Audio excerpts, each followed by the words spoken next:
Assalamualaikum warahmatullahi wabarakatuh.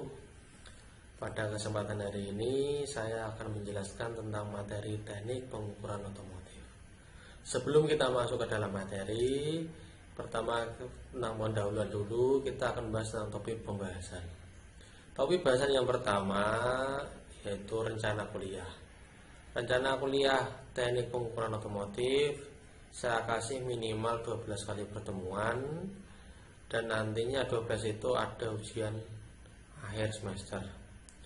Untuk materi teknik pengukuran sendiri meliputi alat ukur mekanik dan alat ukur elektronik.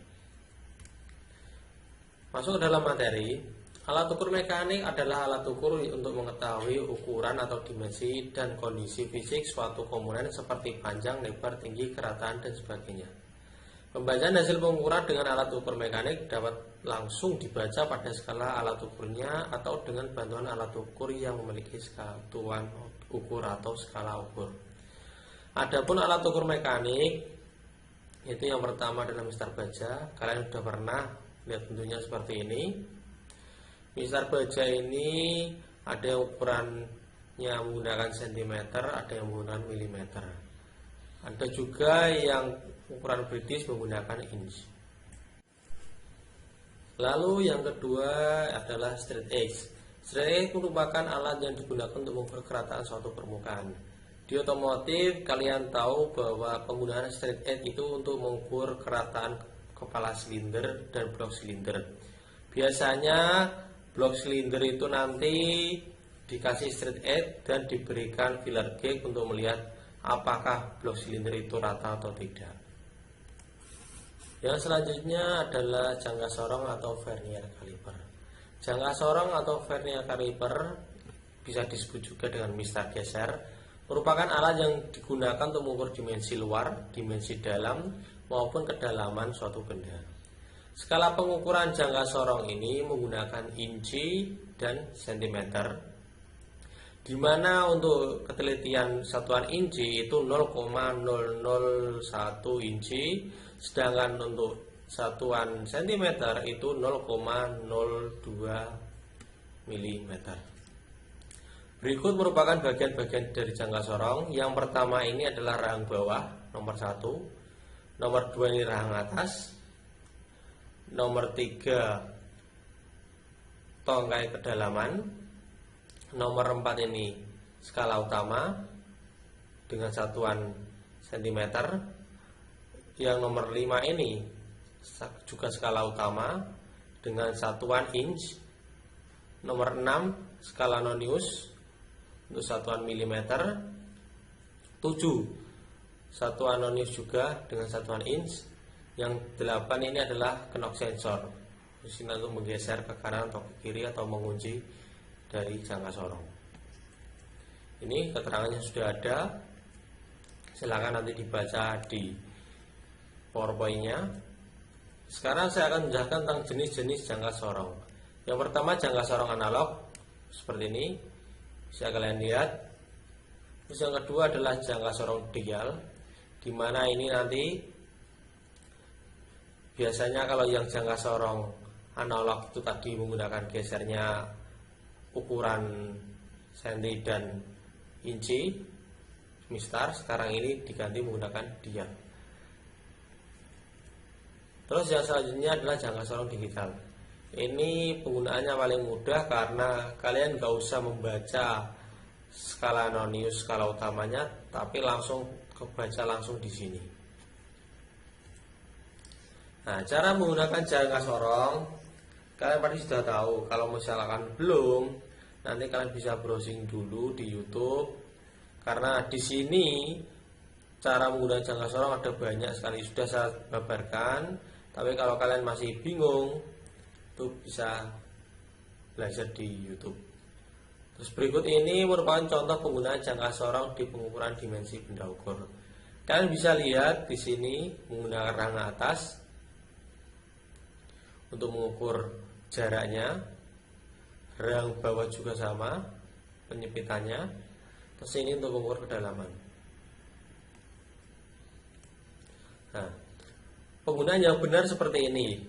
Kalian bisa lihat benda itu berada di tengah rang bawah, tidak boleh di bawah sini. Karena apa? Karena di ujung ini rawan, karena yang ujung ini pasti biasanya akan gripis, bahasanya seperti itu. Terus yang selanjutnya ini kita lihat dari posisi atas, posisinya harus lurus, jangan belok seperti ini, karena belok seperti ini dapat mempengaruhi hasil ukur, bisa selisih 0,01 mm. Begitu juga dengan ini, penggunaan mencari diameter dalam menggunakan rang atas, posisinya harus sejajar, lurus, jangan seperti ini, karena pembacanya pasti tidak akan akurat. Begitu juga mengukur kedalaman, pastikan posisinya juga lurus. Kalau ketika belok seperti ini, nanti akan terpeleset dan skalanya tidak bisa sesuai dengan yang dia harapkan. Mungkin akan bertambah 0,01 atau 0,02 mm. Bisa dilihat ya, posisi batang kedalamannya posisi lurus. Terus selanjutnya ada yang namanya jangka sorong kedalaman. Bentuknya hampir sama dengan jangka sorong, pembacaannya juga sama, cuma bentuknya ini lebih ke spesifik saja. Terus yang selanjutnya materi micrometer scope. Micrometer scope merupakan alat ukur yang besar panjang, ukuran presisi, mempunyai tingkat ketelitian hingga 0,001 mm.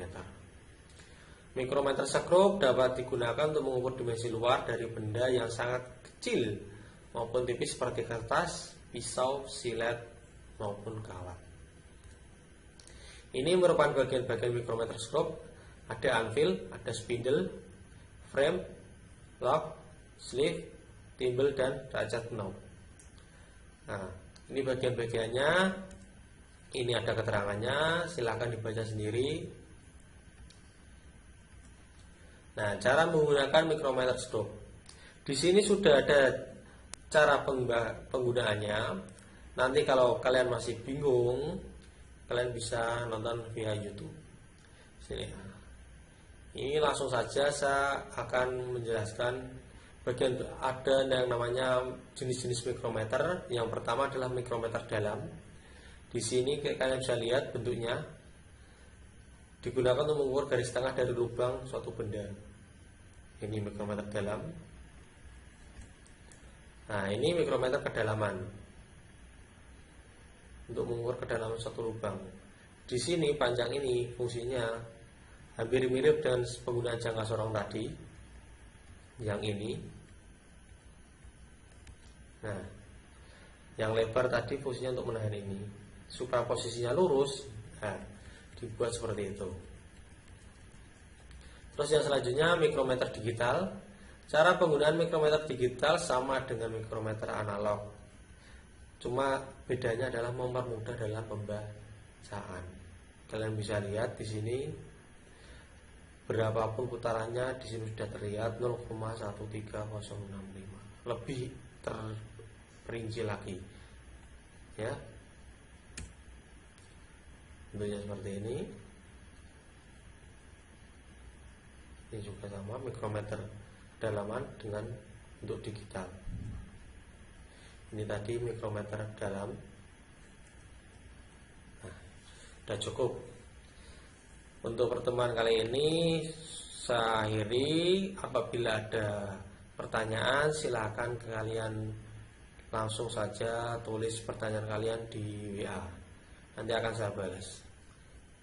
Cukup sekian. Assalamualaikum warahmatullahi wabarakatuh.